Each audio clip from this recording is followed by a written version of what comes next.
Bound by the Alpha's blood, Celine Rathmore never knew she was being hunted.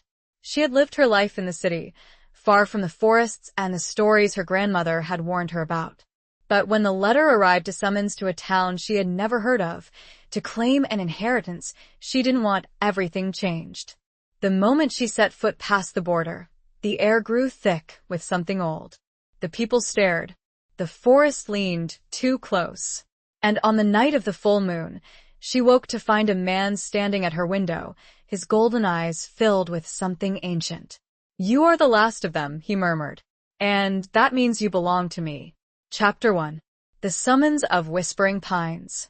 The letter arrived on a Tuesday, nestled between a utility bill and a catalog Celine Rathmore hadn't ordered. It was the creamy, thick paper that caught her eye, the kind that whispered of old money and older secrets. Her name, Celine Amelia Rathmore, was written in a spidery, elegant script that seemed to belong to another century. She almost tossed it, assuming it was some elaborate junk mail, but something a prickle of unease, a whisper of forgotten memories made her pause. She slit the envelope with a silver letter opener, a gift from her grandmother, a woman she barely remembered but whose presence lingered in the faint scent of lavender that clung to old photographs. The letter inside was brief, stark, and utterly baffling. To the esteemed Celine Amelia Rathmore, it is with a heavy heart, yet a necessary duty, that I inform you of the passing of your great-aunt, Elara Blackwood. By the terms of her will, you are the sole inheritor of her estate, including her residence and all its contents, located in the town of Whispering Pines, nestled in the heart of the Blackwood Forest. Your presence is required at the reading of the will, to be held on the next full moon, at the Blackwood Manor. Failure to attend will result in the forfeiture of your inheritance. Sincerely, Silas Thorne, Esquire, solicitor of the estate Whispering Pines, Blackwood Forest. Celine had never heard of either. Her life was firmly rooted in the concrete and steel of the city, in the comforting routine of her work as a librarian, surrounded by the silent companionship of books. She'd spent her 58 years carefully constructing a life of quiet solitude, a fortress against the world and the lingering ache of a love lost decades ago. The memories, like faded photographs, still held the power to wound. She reread the letter, her fingers tracing the unfamiliar names. Elara Blackwood, a great-aunt she'd never known existed. A town shrouded in mystery. An inheritance she didn't want. Her first instinct was to dismiss it, to crumple the letter and return to the comforting predictability of her life. But the seed of curiosity, once planted, began to sprout. The name Blackwood resonated with a faint, unsettling familiarity. It tugged at the edges of her memory, stirring up images of her grandmother, her face etched with worry, whispering stories in the hushed tones of bedtime tales.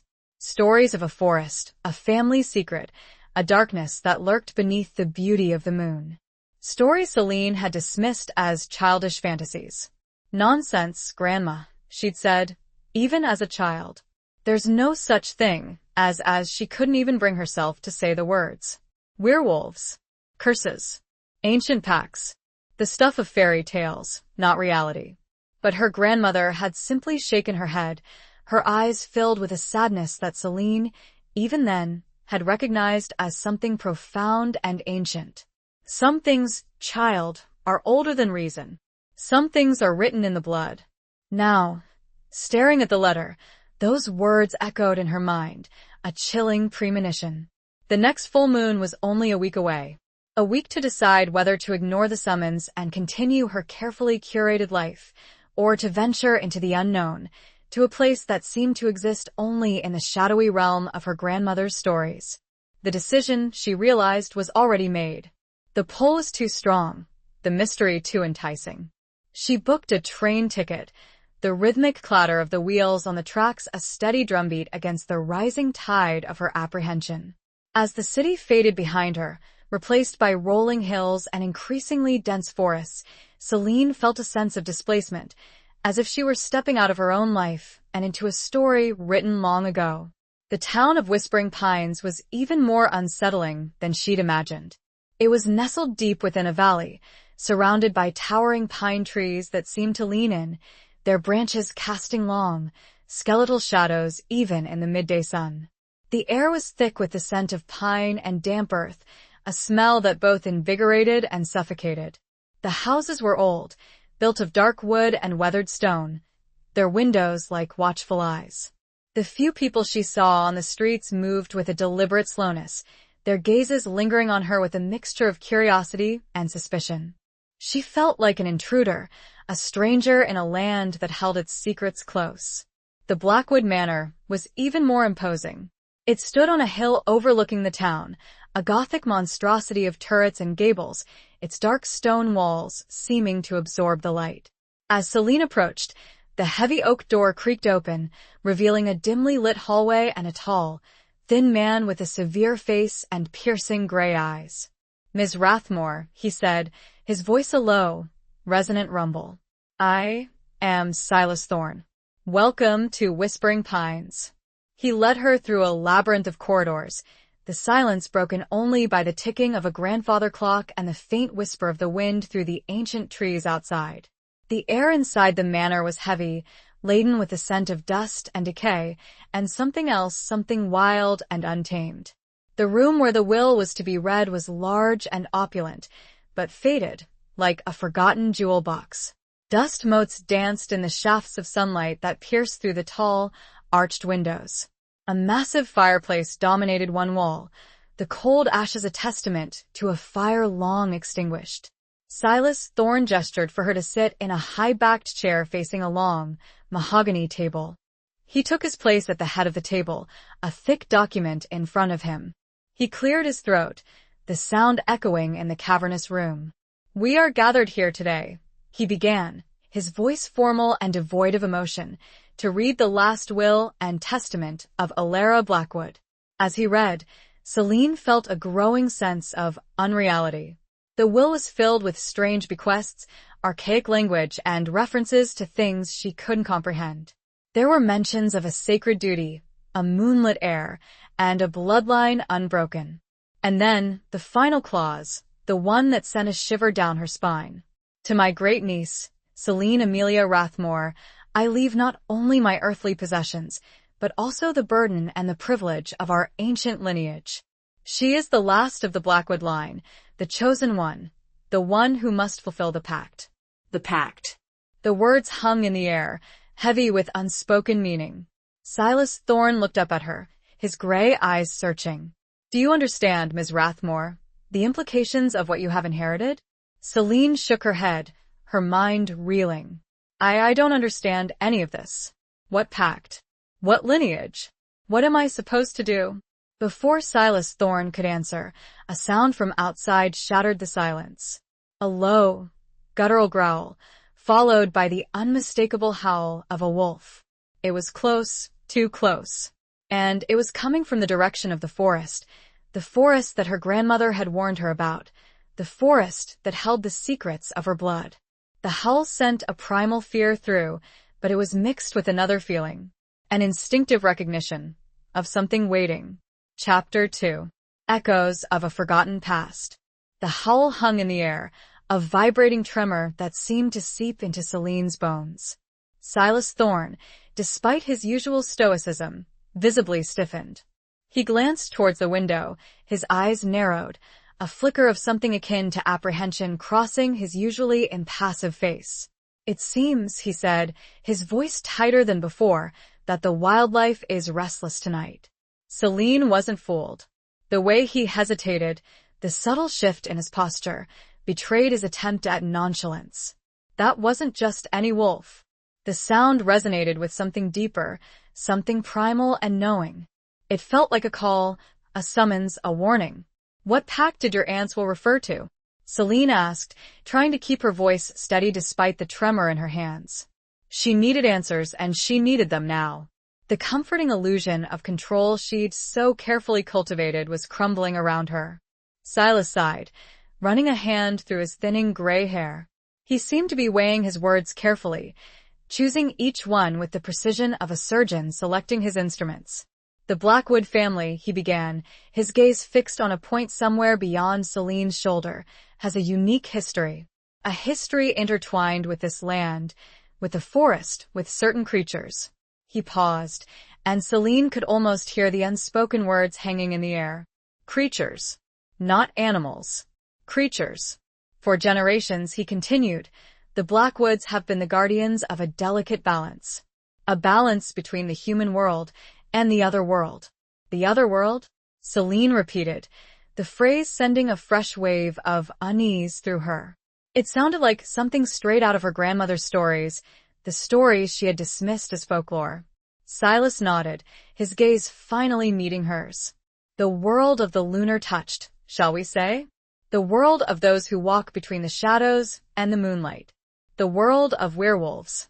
The word, spoken aloud in the hushed stillness of the room, felt both shocking and strangely familiar. It was as if a forgotten part of her, a part she had suppressed for decades, was finally awakening. Werewolves, Celine whispered, testing the word on her tongue.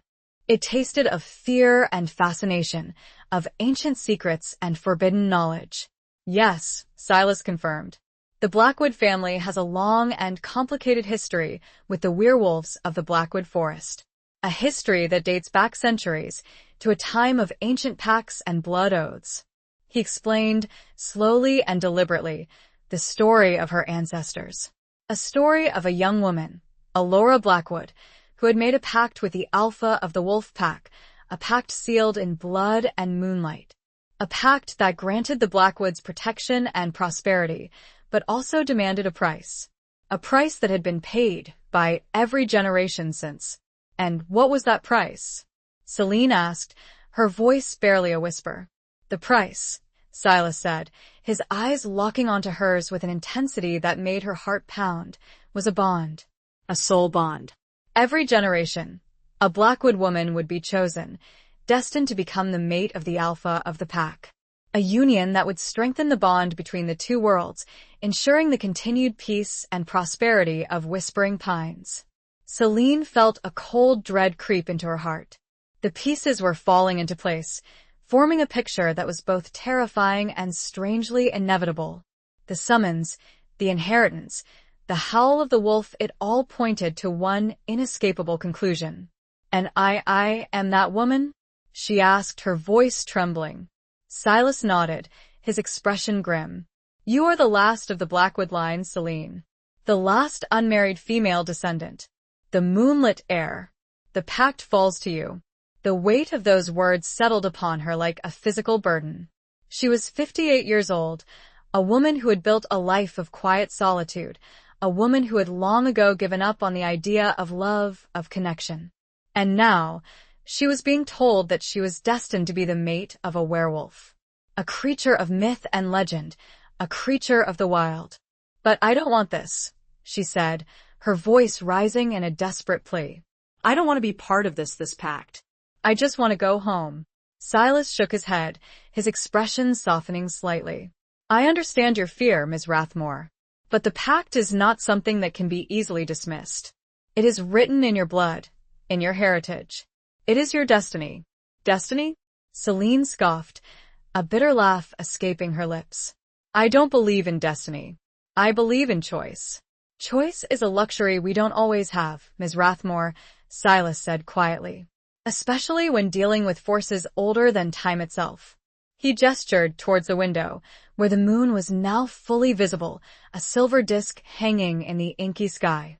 He will be coming for you, Celine. The Alpha. He will sense your presence, your blood. He will feel the pull of the pact. And he will not be denied. Celine looked out at the moon, at the forest that surrounded the manor, at the shadows that seemed to dance and writhe in the moonlight. She felt a strange mixture of fear and anticipation. A part of her, the rational, logical part, wanted to run, to escape this madness and return to her safe, predictable life. But another part, a part she had long suppressed, felt a different pull. A pull towards the wild, towards the unknown, towards the creature that was calling to her from the depths of the forest. The door to the library creaked open, interrupting their tense conversation. A young woman stood in the doorway, her eyes wide with alarm. Mr. Thorne, she said, her voice breathless, there are men outside. They have guns. Her eyes were wide with fear, and her voice was shaky. Silas, ever the pragmatist, swore under his breath. Chapter 3. Shadows in the Starlit Glade. Silas Thorne's reaction was immediate and decisive. He moved with a surprising agility for a man of his age, his usual composure replaced by a steely determination. Mary, lock the doors and windows. And stay away from the glass. The young woman, Mary, nodded, her face pale, and hurried away to carry out his instructions. Celine watched, a sense of unreality washing over her. This was happening too fast. Werewolves, ancient packs, and now armed men outside the manor? It felt like she'd stumbled into a nightmare. Who are they? Celine asked, her voice tight with fear. Silas didn't answer immediately. He was peering through a crack in the curtains, his eyes narrowed, his body tense. Hunters, he finally said, his voice grim. They've been a growing problem in recent years. They believe the old stories, the legends. They think they're protecting humanity by eliminating the werewolves. Eliminating? Celine repeated, the word sending a chill down her spine. She thought of the howl she'd heard earlier, the sense of ancient power it conveyed. The idea of these hunters trying to kill such creatures seemed both arrogant and terrifying. They're fanatics, Silas continued, his voice low and urgent. Driven by fear and misinformation. They're dangerous, Ms. Rathmore. Very dangerous. He turned to her, his gray eyes filled with a seriousness that bordered on urgency. We need to get you to safety. There's a secret passage in the library, a way out of the manor that leads to the forest. It's our only chance. Celine hesitated. The forest. The very place her grandmother had warned her about. The place where the werewolves roamed. It seemed counterintuitive to seek refuge in the very heart of the danger. But she also knew, instinctively, that Silas was right. Staying in the manor was a death sentence. All right, she said, her voice surprisingly steady. Let's go. Silas led her to a seemingly solid wall of bookshelves. He pressed a hidden lever, disguised as a decorative carving, and a section of the wall swung inward, revealing a narrow, dark passage. The air that wafted from the opening was cold and damp, carrying the scent of earth and something else. Something wild and untamed. Follow me, Silas said, stepping into the passage. And stay close. Celine followed, her heart pounding in her chest. The passage was narrow and winding, the stone walls cold and damp against her skin. The only light came from the faint glow of Silas's small, battery-powered lantern, casting long, dancing shadows that played tricks on her eyes. They walked in silence for what seemed like an eternity, the only sounds the muffled thud of their footsteps and the distant, ominous growls of the men outside. Celine could feel the fear rising within her, a cold knot in her stomach. But she also felt something else. A strange sense of excitement, a thrill of adrenaline that she hadn't felt in years. Finally, the passage opened into a small, hidden clearing in the forest. The moon, now high in the sky, bathed the glade in a silvery light, illuminating the towering pine trees that surrounded them. The air was crisp and cool, carrying the scent of pine and damp earth and the faint, musky scent of wolf. We're safe here for now, Silas said, his voice a low whisper. The hunters won't be able to track us in the forest. Not at night. Celine looked around, her eyes adjusting to the dim light. The glade was beautiful, in a wild, untamed way. The moonlight filtering through the trees created an ethereal glow, casting dancing shadows that seemed to writhe and shift like living things. It was a place of magic, of mystery, of danger. Suddenly, a twig snapped nearby. Celine jumped, her heart leaping into her throat. Silas instantly put a hand on her arm, a silent warning. They both stood frozen, listening intently. The sound came again, closer this time. A rustling in the undergrowth, followed by a low, guttural growl. Celine's breath caught in her throat. She knew, instinctively, what was coming. A figure emerged from the shadows, stepping into the moonlight. It was a man, tall and powerfully built, his features obscured by the darkness. But his eyes glowed with a golden light, a light that was both terrifying and mesmerizing. The light of a predator. The light of a wolf. He stood there for a moment, his gaze fixed on Celine, his body tense and alert. He was magnificent in a primal, dangerous way. His dark hair was long and unkempt, falling to his shoulders. His clothes were simple, dark and functional, emphasizing the raw power of his physique. He smelled of the forest, of pine and earth and something else. Something that made Celine's blood race, her senses heighten. He took a step towards her, his golden eyes burning into hers.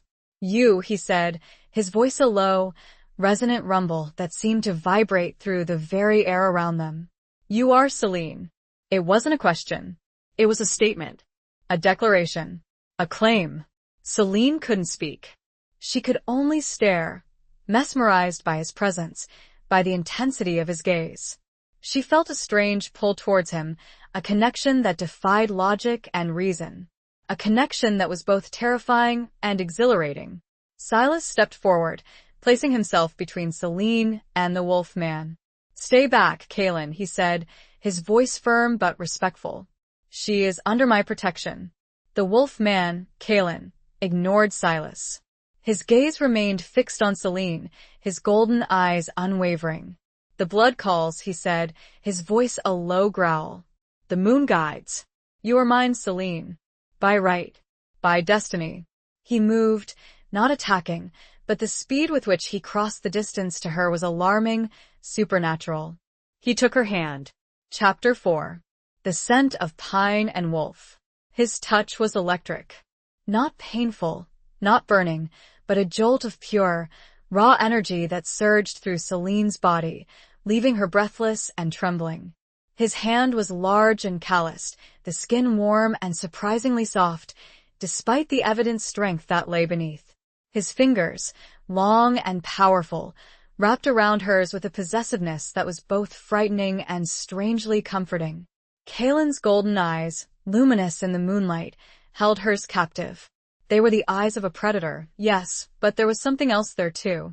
A depth of emotion, a hint of vulnerability, a flicker of something that resonated with a loneliness she knew all too well. It was a look that bypassed her carefully constructed defenses, reaching something deep within her, something she had thought long dead. "Mine," he repeated, his voice a low rumble that vibrated through her very bones. The word, possessive and absolute, should have terrified her. And it did, on one level. But on another, deeper level, it stirred something within her. A sense of belonging, of inevitability, of fate. Celine found her voice, though it was barely a whisper. "I don't belong to anyone." Kaelin's grip on her hand tightened, but not painfully. It was a possessive gesture, a silent assertion of his claim. "You belong to the pact," he said, his voice a low growl. "To the blood. To me." Silas, ever the voice of reason, stepped forward again, his face etched with concern. "Kaelin, you're frightening her. Let her go." Kaelin finally shifted his gaze to Silas, his golden eyes narrowing slightly. There was a tension in his body, a barely restrained power that spoke of his alpha status. "She is safe with me, Silas. Safer than she would be with you, with those hunters lurking in the shadows." "She doesn't know anything about this world," Silas argued. "She needs time to understand, to adjust." "Time is a luxury we do not have," Kaelin countered, his gaze returning to Celine. "The hunters are growing bolder. The pack needs her. I need her." That last phrase, spoken with a raw intensity that made Celine's heart flutter, hung in the air between them. It was a confession of vulnerability, a plea. It was the sound of a man, a creature, who had been alone for too long, finally finding something he desperately needed. Celine looked from Silas, his face filled with worry and concern, to Kaelin, his golden eyes burning with a fierce, possessive light. She was caught between two worlds, between the familiar safety of her old life and the terrifying, exhilarating unknown of her new one. "I need to think," she said, her voice trembling. "I need some time alone." Kalen hesitated, his grip on her hand loosening slightly. He seemed to be wrestling with something within himself, a conflict between his primal instincts and something else. Something that looked a lot like respect. "The forest is dangerous," he said, his voice gruff. "Especially for someone unaccustomed to its ways." "I'll be careful," Celine said, pulling her hand from his. The loss of contact was surprisingly jarring, leaving her skin feeling cold and exposed. Kalen watched her, his golden eyes searching. "I will be close," he said finally. "If you need me, call my name. I will hear you." He turned and melted back into the shadows, disappearing as silently as he had appeared. Celine watched him go, her heart pounding in her chest. She felt a strange mixture of fear and longing. A longing for something she couldn't quite name, something that had been awakened by his touch, by his gaze, by the scent of pine and wolf that still lingered in the air. Silas let out a long, slow breath. "He's intense," he said, stating the obvious. Celine nodded, unable to speak. She was still trying to process what had just happened, the sudden intrusion of this wild, untamed creature into her carefully ordered life. "He's the alpha," Silas continued, his voice filled with a mixture of awe and apprehension. "The leader of the Blackwood pack. He's powerful, Celine. More powerful than you can imagine." "I sense that," Celine said, her voice barely a whisper. She had felt his power, his dominance, his need. It was overwhelming, intoxicating, terrifying. Silas led her to a small, secluded cave, hidden behind a curtain of ivy. "You can rest here for a while," he said. "I'll keep watch." Celine crawled into the cave, the cool, damp earth a welcome contrast to the feverish heat that still coursed through her veins. She lay there, staring up at the sliver of moon visible through the opening, her mind racing. She thought of her grandmother, of her stories, of the warnings she had given. She thought of the letter, of the inheritance of the pact. She thought of Kalen, of his golden eyes, of his touch, of the scent of pine and wolf that still clung to her skin. She was no longer Celine Rathmore, the quiet librarian. She was Celine Blackwood, the moonlit heir, the woman destined to be the mate of a werewolf. A woman caught between two worlds, between fear and desire, between the life she had known and the life that was calling to her from the depths of the forest. The sound of a distant howl, closer now, but it wasn't alarming. It was a beautiful sound, both sad and hopeful, a sound in tune with the rising turmoil in her own heart. A single tear traced a path down her cheek. This was just the beginning. Chapter 5.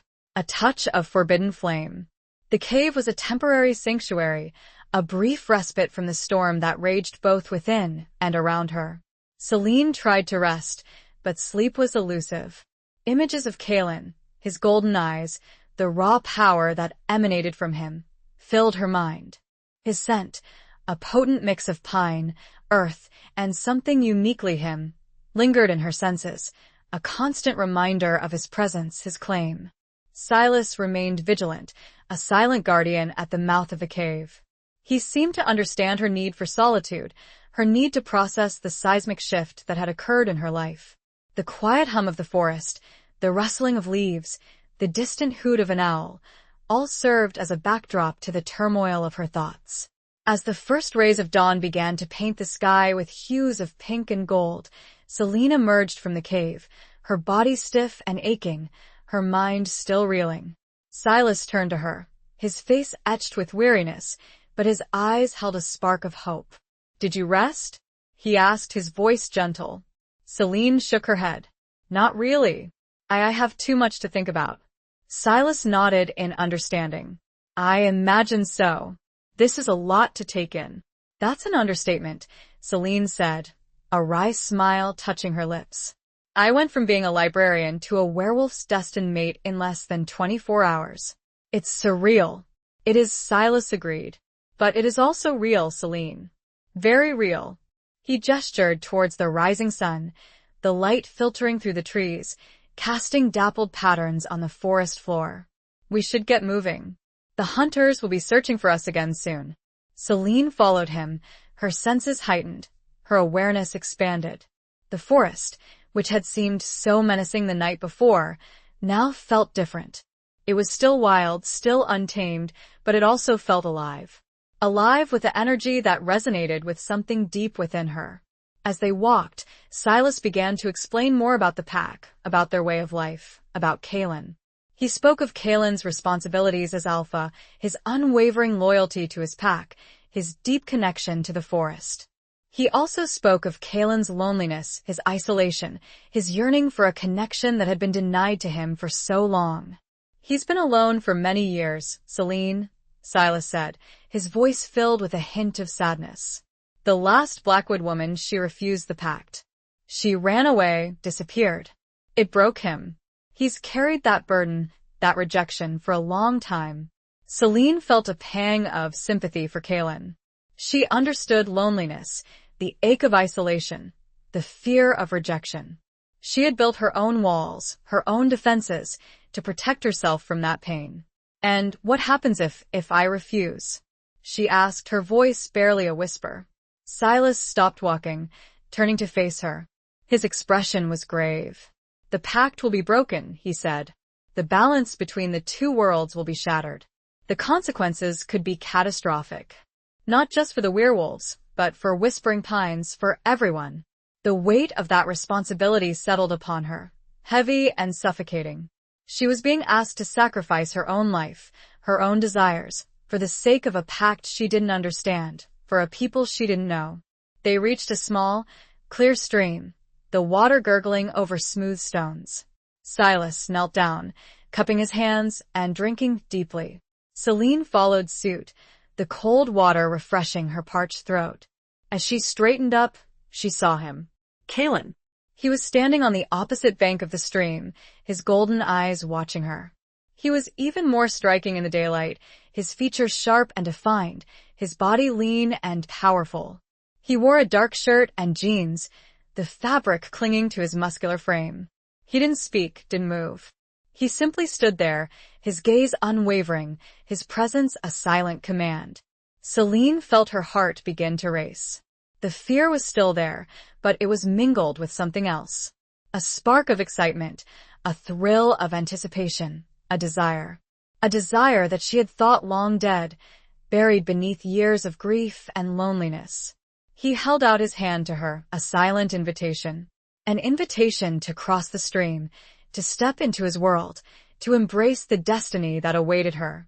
Celine hesitated. She looked at Silas, his face a mixture of hope and apprehension. She looked back at Kalen, his golden eyes burning with a fierce, possessive light. She took a deep breath, the scent of pine and wolf filling her lungs. She made her decision. She stepped into the stream, the cold water swirling around her ankles. She walked towards him, her gaze locked on his. As she reached the opposite bank, he reached out and took her hand, his touch sending that familiar jolt of energy through her. He didn't speak. He didn't need to. His eyes said it all. Possession. Claim. Desire. And something else, a flicker of warmth, a hint of tenderness, a promise of protection. He pulled her close, his body a warm, solid presence against hers. He lowered his head, his breath warm against her ear. "You came," he whispered, his voice a low rumble that vibrated through her. "I did," Celine whispered back, her voice trembling. She didn't know what the future held, what dangers awaited her.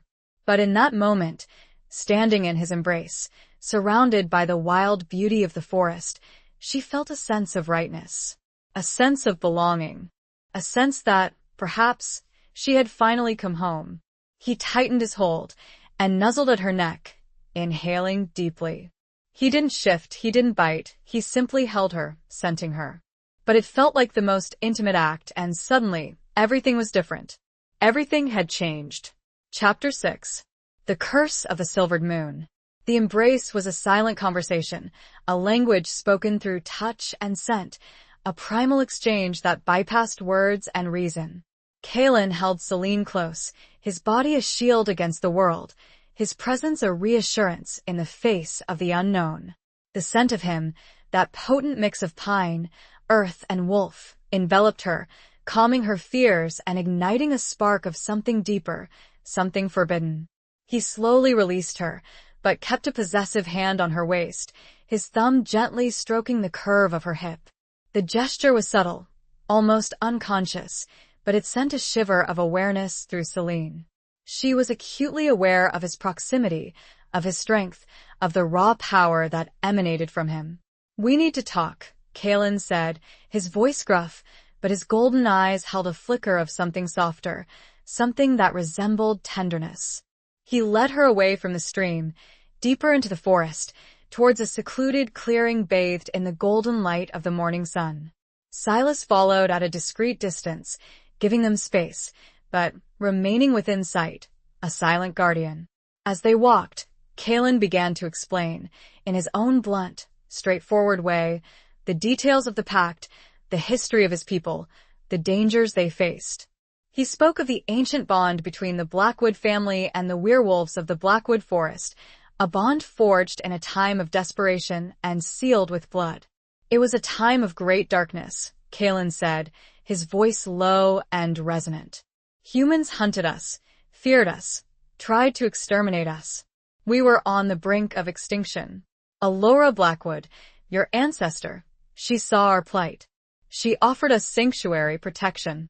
In return, we pledged our loyalty, our strength, to her and her descendants." "And the soul bond?" Celine asked, the phrase still sounding strange and unsettling to her ears. Kalen nodded. "It was a way to solidify the pact, to ensure its continuation. A union between the alpha of the pack and a chosen woman from the Blackwood line. A bond that would strengthen both our peoples, ensuring our survival." He stopped walking, turning to face her, his golden eyes searching hers. "It is not just a physical union, Celine," he said, his voice intense. "It is a joining of souls, a merging of destinies. It is a bond that transcends time, that transcends death." The concept was overwhelming, almost incomprehensible. Celine struggled to grasp the implications of such a profound connection, a connection that would bind her to this man, this creature, for eternity. "But why me?" she asked, her voice trembling. "Why now?" "You are the last," Kalen said simply. "The last unmarried female descendant of Alora Blackwood. The bloodline must continue. The pact must be renewed." He reached out, his fingers gently tracing the line of her jaw. The touch was feather-light, but it sent a jolt of electricity through her. "There is more to it than just blood, Celine," he said, his voice softening. "There is a connection. A pull. I felt it the moment I saw you, the moment I scented you." He lowered his head, his breath warm against her ear. "The moon chose you, Celine," he whispered. "Just as it chose me." He then explained the curse, the darker side of the pact, the shadow that hung over his people. He spoke of the silvered moon, the full moon that amplified their power, but also brought with it a heightened vulnerability, a susceptibility to silver, a metal that could burn, weaken, and even kill them. "The hunters," he said, his voice filled with a bitter anger. "They know this. They use silver weapons, silver bullets. They exploit our weakness." He spoke of the losses they had suffered, the pain, the grief, the constant threat that hung over their heads. He spoke of his responsibility as alpha, his duty to protect his pack, to ensure their survival. Celine listened, her heart aching for him, for his people. She began to understand the burden he carried, the weight of his responsibilities, the loneliness of his position. I understand," she said, her voice filled with a newfound empathy. "I understand why you need me, why the pact is so important." Kalen looked at her, his golden eyes filled with a mixture of surprise and gratitude. "Do you?" he asked, his voice a low rumble. Celine nodded. "I do." But she hesitated, unsure how to express the conflict that still raged within her. "But I still need time. I need to understand myself. To understand what this means for me, for my life." Kalen nodded, his expression softening. "I will give you time, Celine," he said. "As much time as I can. But the hunters are growing bolder. The danger is increasing. We need to solidify the bond. Soon." He gestured towards the forest, towards the hidden paths and secret places that only he and his pack knew. "Come with me," he said. "Let me show you my world. Let me show you who we are. And then you can decide." It was an invitation, a plea, and a challenge. An invitation to step into a world beyond her wildest imaginings, a plea for understanding, and a challenge to confront her fears and embrace her destiny. The sun was high in the sky now, illuminating a path through the ancient, towering trees. Celine took a deep breath and, with the smallest of nods, placed her future once again in his hands. Chapter 7. Whispers of the Ancient Ones. The forest embraced them, enfolding them in a world of dappled sunlight and whispering shadows. Kalen led Celine along hidden paths, known only to him and his pack, paths that wound through ancient trees and across gurgling streams, deeper and deeper into the heart of the Blackwood Forest. He moved with a grace and agility that was both animalistic and captivating, his body perfectly attuned to the terrain. He pointed out the subtle signs of the forest, the tracks of animals, the scent of herbs, the rustling of leaves that spoke of hidden movements. He was teaching her, sharing his knowledge, opening up his world to her. Celine, initially apprehensive, found herself increasingly drawn to this wild, untamed beauty. The forest, which had once seemed menacing and threatening, now felt welcoming, Alive. She felt a connection to it, a sense of belonging that she had never experienced before, not even in the quiet solitude of her library. As they walked, Kalen spoke of his pack, of their history, of their traditions. He spoke of the ancient ones, the first werewolves, the ones who had walked the earth when the world was young. He spoke of their wisdom, their power, their connection to the moon, to the earth, to the very essence of life. They were more than just wolves, Kalen said, his voice filled with reverence. They were shifters. They could take the form of any animal, any creature.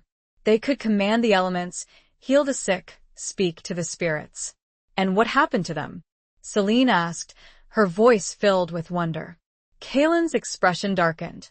They were hunted, he said, his voice bitter. Betrayed. Their power feared, their knowledge coveted. They were driven to the brink of extinction, forced to hide, to adapt, to become less. He explained how the werewolves of today were but a shadow of their former selves, their powers diminished, their connection to the ancient ways weakened. But the memory of the ancient ones lived on, passed down through generations, a reminder of what they had been, and what they could be again. They reached a clearing, dominated by a massive, ancient oak tree, its branches reaching up to the sky like gnarled fingers. The air around the tree hummed with a palpable energy, a sense of ancient power. "This is the heart tree," Kalen said, his voice hushed with reverence. "It is the oldest tree in the forest, the place where the veil between our world and the spirit world is thinnest. It is here that we connect with the ancient ones, seek their guidance, draw strength from their wisdom." He led her to the base of the tree, placing his hand against the rough bark. Celine followed suit, her fingers tingling as they touched the ancient wood. She felt a surge of energy, a connection to something vast and powerful, something that transcended time and space. Kalen closed his eyes, his body swaying slightly. He began to chant, his voice low and resonant, the words ancient and unfamiliar. Celine felt a shiver run down her spine. It was a language of the soul, a language of the earth, a language of the moon.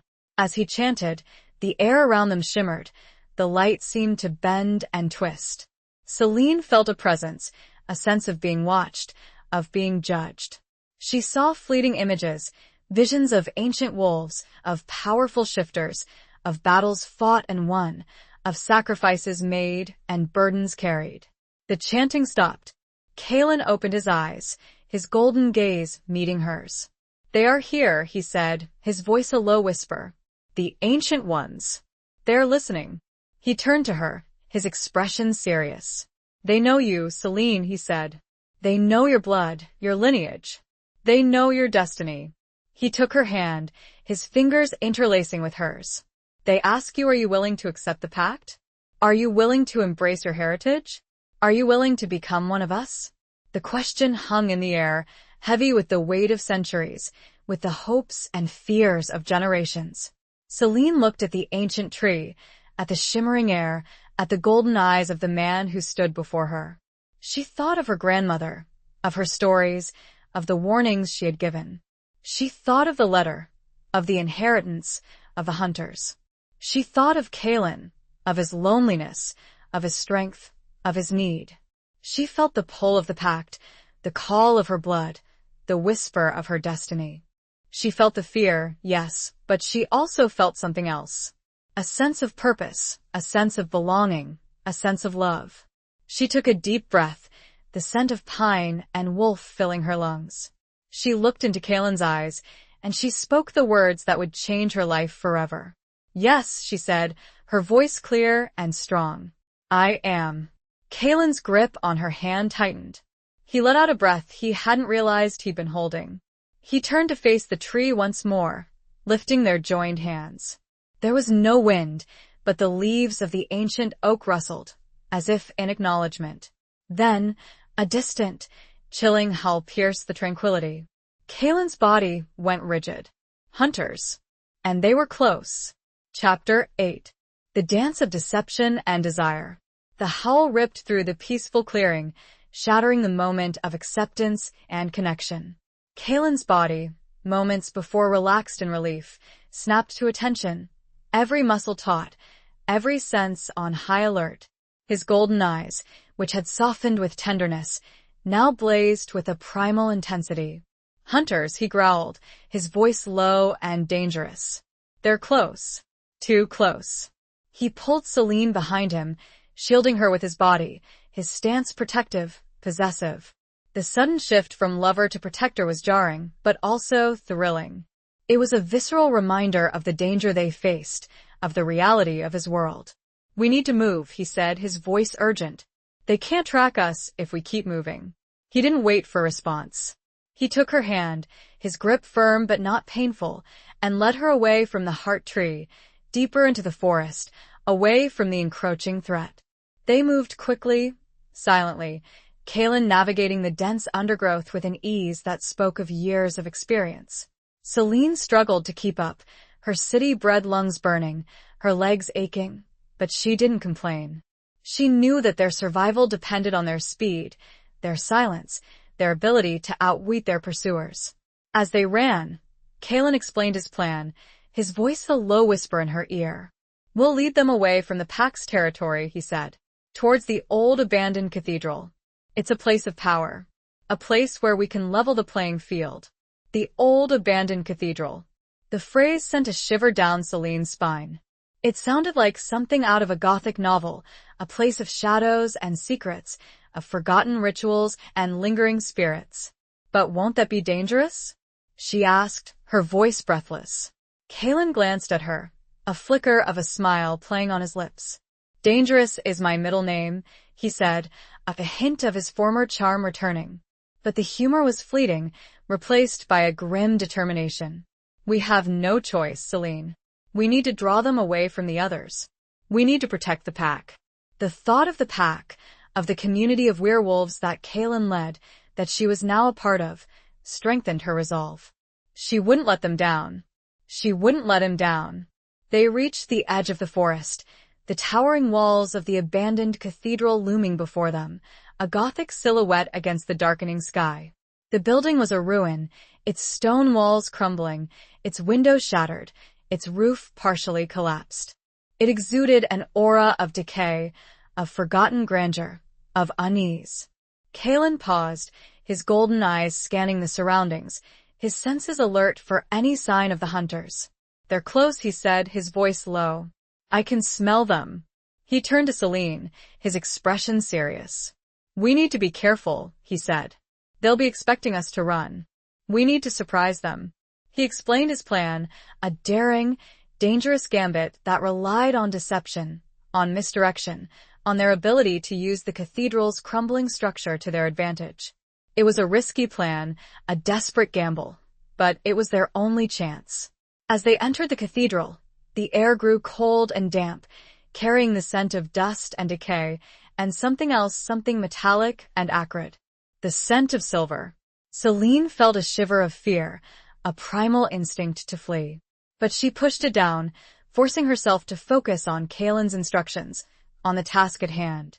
They moved through the cathedral's crumbling interior, their footsteps echoing in the vast, empty space. The moonlight filtering through the shattered windows cast long, eerie shadows that danced and writhed like living things.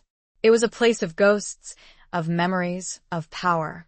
Kaelin led her to a hidden chamber, a small, secret room behind the altar, its walls lined with ancient carvings, its floor covered in a mosaic of faded symbols. It was a place of ritual, a place of magic, a place where the veil between worlds was thin. "This is where we'll make our stand," Kaelin said, his voice resolute. "This is where we'll fight." He turned to her, his golden eyes burning with a fierce intensity.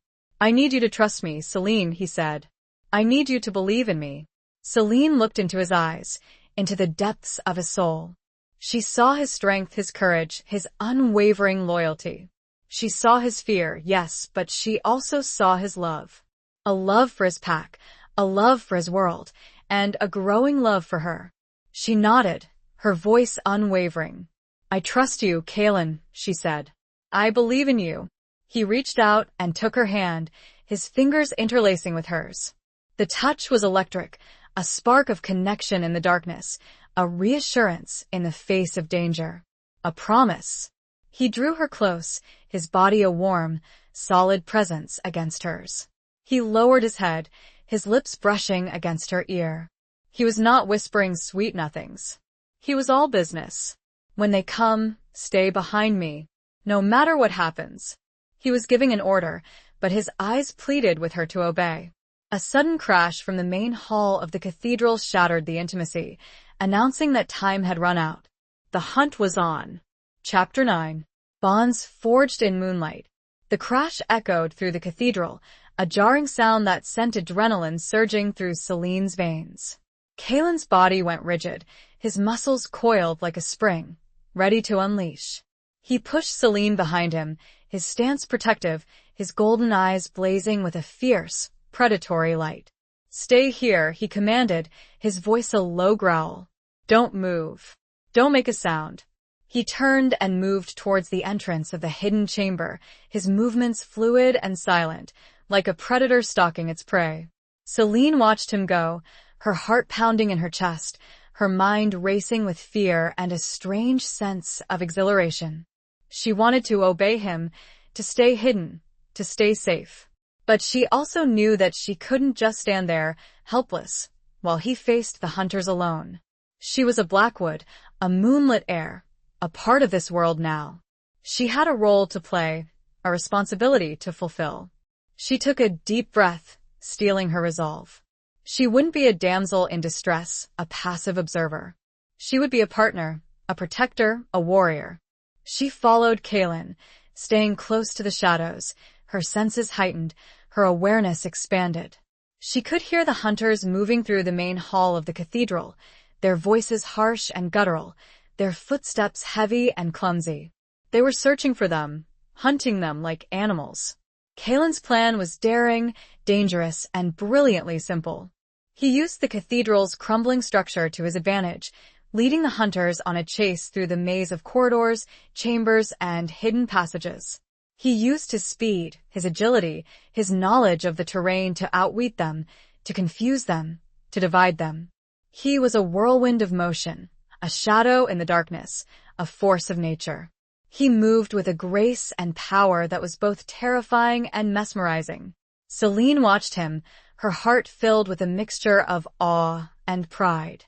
She also played her part, using her knowledge of the cathedral's layout, gleaned from Silas's earlier descriptions, to guide Kaelin, to warn him of hidden dangers, to anticipate the hunter's movements.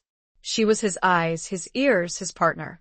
They worked together, seamlessly, instinctively, their bond strengthening with each passing moment. It was a dance of deception and desire, a ballet of danger and survival, a testament to their growing connection, their trust, their love. But the hunters were relentless, persistent, and well-armed. They used silver bullets, silver knives, silver nets, weapons designed to exploit the werewolf's weakness. They were driven by fear, by hatred, by a fanatic belief in their own righteousness. One of the hunters, a large, burly man with a cruel face and cold, dead eyes, managed to corner Kalen in a narrow corridor. He raised his gun, aiming at Kalen's heart, a silver bullet gleaming in the moonlight. Celine saw it happen, a slow-motion nightmare unfolding before her eyes. She knew that Kalen couldn't dodge the bullet, that he was trapped, that he was about to die. Without thinking, without hesitating, she acted. She picked up a loose stone from the crumbling wall and hurled it at the hunter, striking him in the head with surprising force. The hunter staggered, his aim disrupted, the shot going wild. Kalen seized the opportunity, lunging at the hunter, disarming him, and knocking him unconscious with a swift, brutal blow. He turned to Celine, his golden eyes wide with surprise and gratitude. You saved me, he said, his voice a low rumble. Celine stood there, trembling, her body still coursing with adrenaline. She had just saved his life. She had risked her own life to save his. Kalen reached out and took her hand, his fingers interlacing with hers. The touch was electric, a spark of connection in the darkness, a reassurance in the face of danger. A promise. Thank you, he said, his voice filled with emotion. You are amazing. He pulled her close, his body a warm, solid presence against hers. He lowered his head, his lips brushing against her ear. We need to finish this, he whispered. Together. They continued their fight, their dance, their union. They faced the remaining hunters one by one, using their combined strength, their cunning, their love, to overcome them. The final confrontation took place in the main hall of the cathedral, beneath the shattered remains of a stained glass window depicting a scene of ancient wolves howling at the moon. It was a fitting backdrop for the climax of their battle. The leader of the hunters, a tall, thin man with a fanatical gleam in his eyes, faced Kalen, a silver knife clutched in his hand. You cannot win, werewolf, he hissed. We will cleanse this world of your kind. Kalen stood tall, his golden eyes blazing with defiance. You are wrong, he said, his voice resonating with power. We are not a disease. We are a part of this world. And we will survive. The fight was fierce, brutal, and swift. Kalen, weakened by the presence of Silver, fought with a desperate courage, a primal fury that was both terrifying and inspiring. Celine, armed with a makeshift weapon, a heavy iron candlestick, fought alongside him, her fear replaced by a fierce determination. In the end, they prevailed. The hunters were defeated, their threat neutralized, their hatred extinguished. Kalen stood victorious, his body bruised and bleeding, but his spirit unbroken. He turned to Celine, his golden eyes filled with a love that transcended words, a love that had been forged in the crucible of battle, a love that was eternal. He gathered her up in his arms, kissing her soundly as the moon shone its silver light through the window above them. Chapter 10. The Price of Protection. The kiss was a culmination, a release, a promise. It was a fusion of relief, gratitude, and a burgeoning love that had blossomed amidst chaos and danger. Kalen held Celine close, his body trembling with the aftermath of the fight, his heart pounding in time with hers. The scent of him, now mingled with the tang of blood and sweat, was both intoxicating and grounding. As the adrenaline subsided, the reality of their situation and Kalen's injuries became starkly apparent. The silver, even in its proximity, had weakened him. He was strong, resilient, but not invincible. We need to get you back to the pack, Celine said, her voice filled with concern. You need to heal.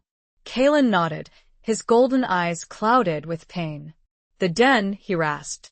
It's safe. Protected. Supporting his weight, Celine helped Kalen out of the cathedral, back into the embrace of the forest. The journey was slow and arduous, each step a testament to Kalen's weakened state. Celine, despite her own exhaustion, remained steadfast, her determination fueled by a fierce protectiveness that had taken root within her. The pack's den was located deep within the forest, hidden beneath a network of ancient roots and concealed by a thick curtain of vegetation. It was a place of sanctuary, of healing, of community. As they approached, Celine could hear the anxious murmurs of the pack, the scent of their worry a palpable presence in the air. They had sensed Kalen's injuries, felt his pain through the bond that connected them. The entrance to the den was guarded by 2 wolves, their forms shifting between human and lupin, their eyes glowing with a fierce loyalty. They recognized Kalen instantly, their anxiety giving way to a mixture of relief and concern. "Alpha," one of them said, his voice gruff with worry. "You're hurt." Kalen nodded, his breathing labored. "Hunters," he managed to say. "Silver." The guards immediately stepped aside, allowing Celine and Kalen to enter the den. The interior was surprisingly spacious, a network of interconnected chambers carved out of the earth, lit by softly glowing crystals that emitted a warm, soothing light. The air was thick with the scent of earth, of wolf, of home. The members of the pack, a diverse group of men and women of varying ages, all with the telltale golden eyes of werewolves, gathered around Kalen, their faces etched with concern. They helped him to a large, comfortable nest of furs, their movements gentle and caring. A woman, older than the others, with silver streaking her dark hair and eyes that held a deep wisdom, stepped forward. She was the pack's healer, their shaman. "Let me see," she said, her voice calm and reassuring. She examined Kalen's wounds, her fingers moving with a practiced skill, her touch gentle but firm. "The silver has poisoned him," she said, her expression grave. "But it is not lethal. He will heal. But it will take time. And it will be painful." She began to prepare a poultice of herbs and roots, her movements precise and efficient. The air filled with the pungent aroma of the healing mixture, a scent that both soothed and stung. Celine watched, her heart aching for Kalen, for the pain he was enduring. She felt a helplessness, a frustration, a desire to do something, anything, to ease his suffering. The healer, sensing her distress, turned to her, her eyes filled with a knowing compassion. "You are Celine," she said, her voice gentle. "The moonlit air." Celine nodded, surprised that the woman knew her name, her identity. "Kalen has spoken of you," the healer said. "He cares for you. Deeply." She gestured towards Kalen, who was now lying still, his eyes closed, his breathing shallow but regular. "You have a connection to him," she said. "A bond. You can help him heal. Your presence, your energy, will strengthen him." Celine hesitated, unsure of what to do, how to help. She had never experienced anything like this before, this connection, this power. The healer smiled, a gentle, reassuring smile. "Trust your instincts," she said. "Trust your heart. Let the bond guide you." Celine took a deep breath, calming her fears, quieting her doubts. She approached Kalen, kneeling beside him, her hand hovering over his chest, over his heart. She closed her eyes, focusing on her connection to him, on the bond that had been forged between them, strengthened by their shared experiences, by their love. She felt a warmth, a tingling sensation, flowing from her hand into Kalen's body. She felt his pain, his weakness, but she also felt his strength, his resilience, his love for her. She stayed there for hours, her hand resting on his chest, her energy flowing into him, supporting him, healing him. She was a conduit, a channel, a lover. As the hours passed, Kalen's breathing became deeper, more regular. His wounds began to close, the inflammation subsiding, the silver's poison receding. He was healing, recovering, drawing strength from her, from their bond, from their love. The price of protection, Celine realized, was not just physical. It was emotional, spiritual, a willingness to be vulnerable, to be open, to be connected. It was a price she was willing to pay, a burden she was willing to share, a love she was willing to embrace. The pack watched them, silent and still. There was hope on their faces now, instead of fear. Chapter 11. Scars of the Heart's Betrayal.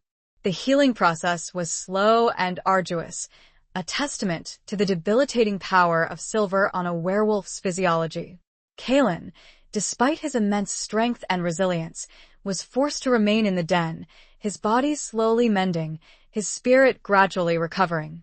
Celine stayed by his side, her presence a constant source of comfort and strength. She tended to his wounds, read to him from her beloved books of practice he found strangely soothing, and simply was with him, her quiet companionship a balm to his wounded soul. The members of the pack, initially wary of this outsider, this human who had so suddenly become a central figure in their alpha's life, gradually warmed to Celine. They saw her unwavering devotion to Kalen, her gentle strength, her quiet courage. They saw the bond that connected them, the love that was blossoming between them. They accepted her, welcomed her, embraced her as one of their own. During this time of convalescence, Kalen, freed from the immediate demands of leadership which Silas and the pack elders had taken on, opened up to Celine in a way he hadn't before. He shared stories of his past, of his childhood, of his training as alpha, of the joys and sorrows of leading his pack. He also spoke, hesitantly at first, of the woman who had come before Celine, the Blackwood woman who had refused the pact, the woman who had broken his heart. Her name was Lyra, he said, his voice low and filled with a lingering pain. She was beautiful, Wild. rebellious. He described her with a mixture of fondness and bitterness, a testament to the complex emotions that still lingered within him. He had loved her, he admitted, with a youthful passion, a naive belief in the power of the pact, in the inevitability of their destiny. But she didn't feel the same, he said, his golden eyes clouded with a sadness that made Celine's heart ache. She didn't want to be bound to me, to the pack, to this life. She wanted freedom. She wanted a life of her own choosing. He recounted the night she had run away, the night of the full moon, the night she was supposed to have become his mate. He had searched for her, desperately, frantically, but she had vanished without a trace, leaving behind only a note, a farewell, a rejection. It broke me, he confessed, his voice raw with emotion.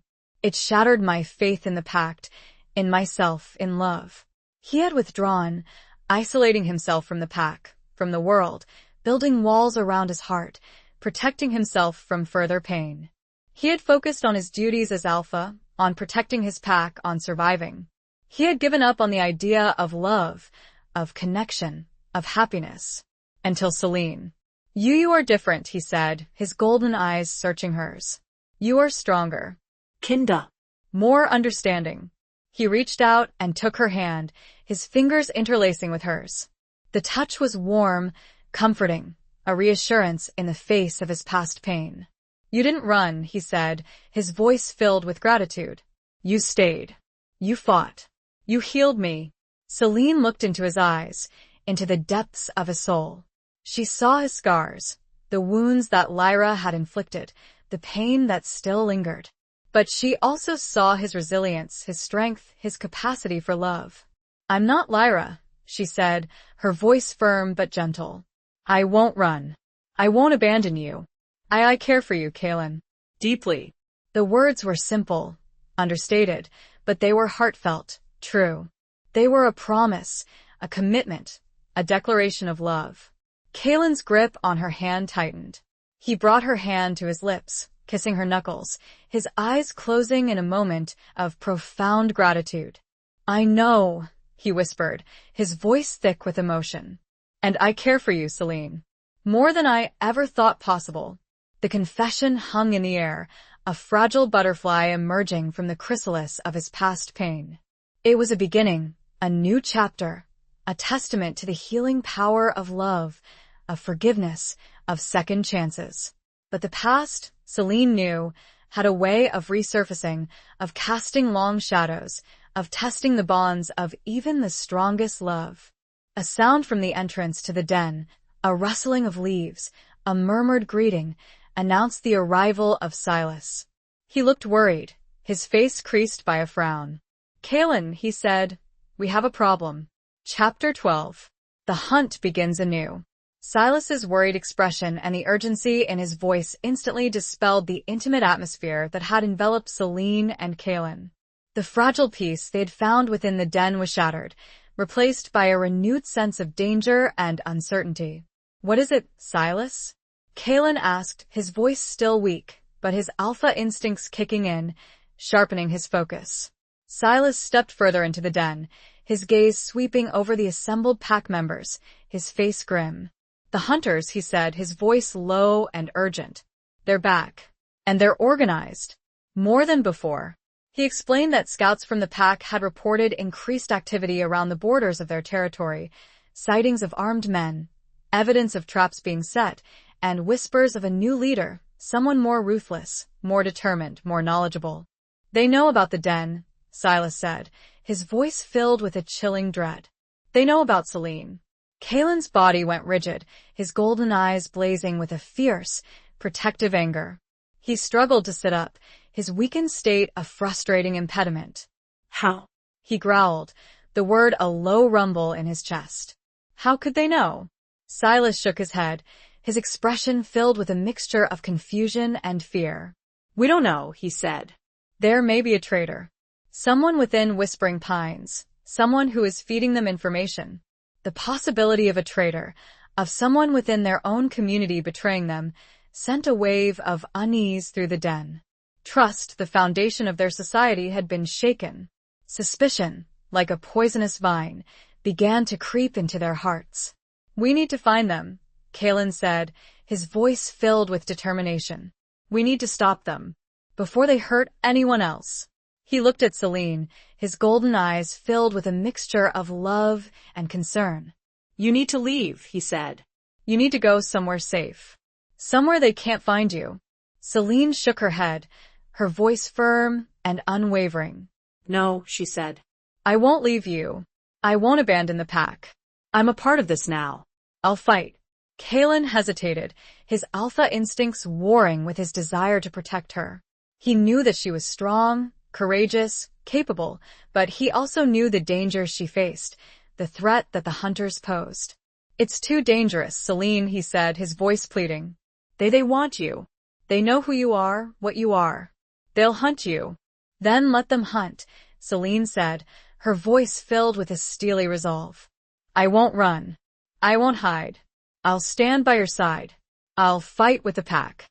I'll protect what's mine."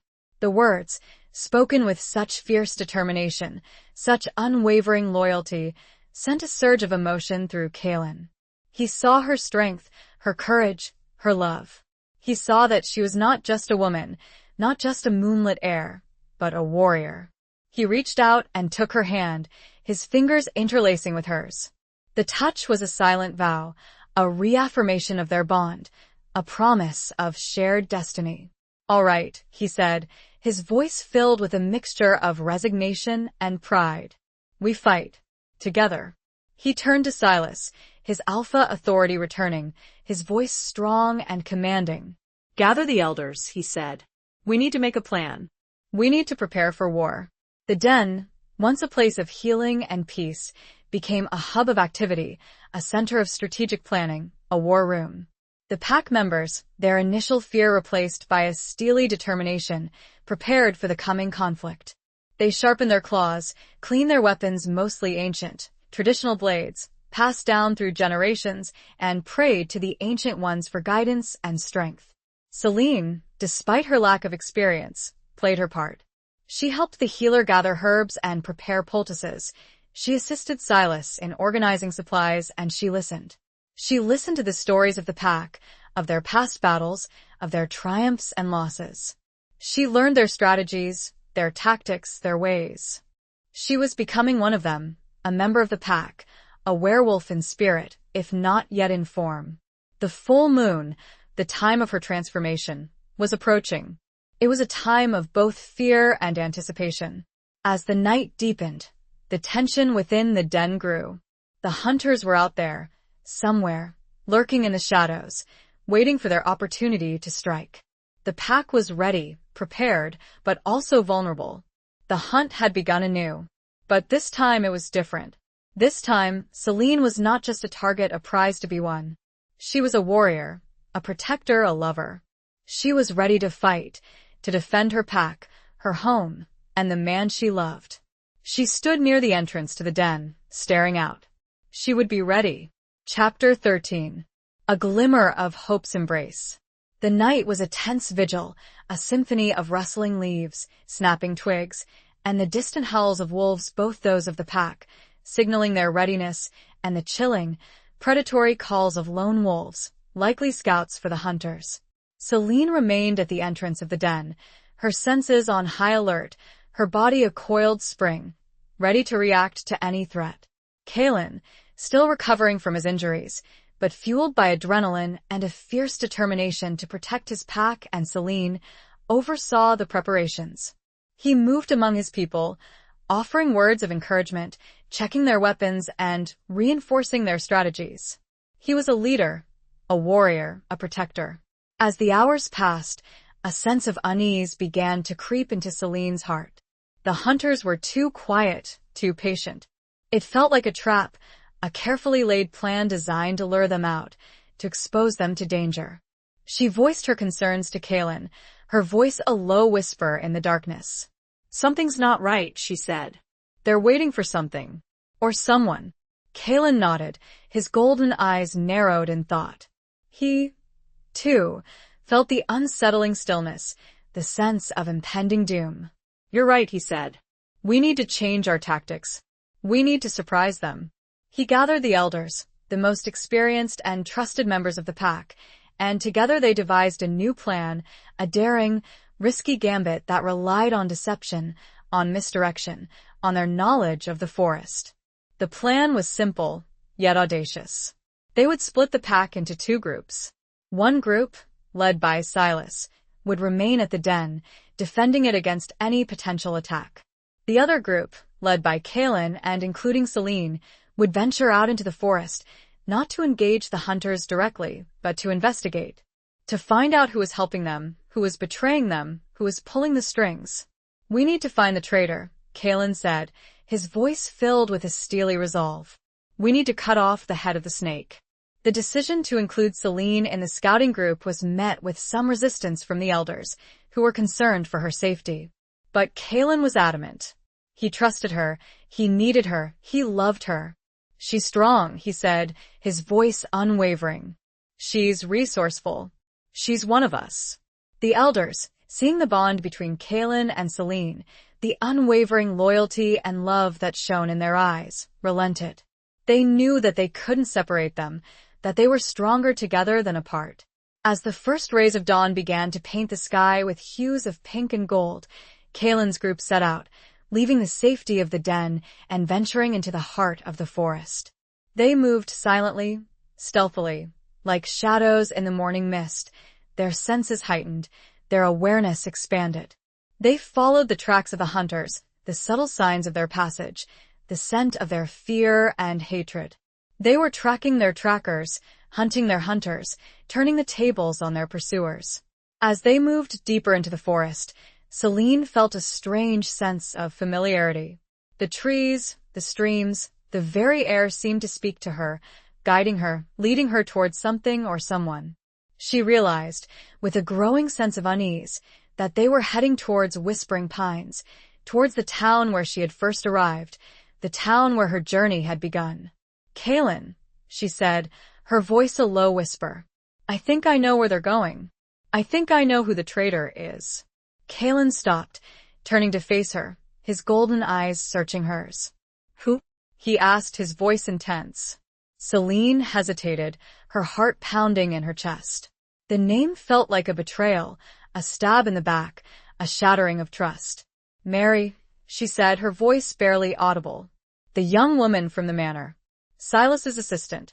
The revelation sent a shockwave through the group. Mary, the seemingly innocent, helpful young woman who had been a part of their community for years, a trusted member of Silas's household. It seemed impossible, unbelievable, but Celine knew, instinctively, that she was right. She remembered the fear in Mary's eyes the night the hunters had attacked the manor, the way she had hesitated before locking the doors, the subtle clues that she had missed, blinded by her own fear and confusion.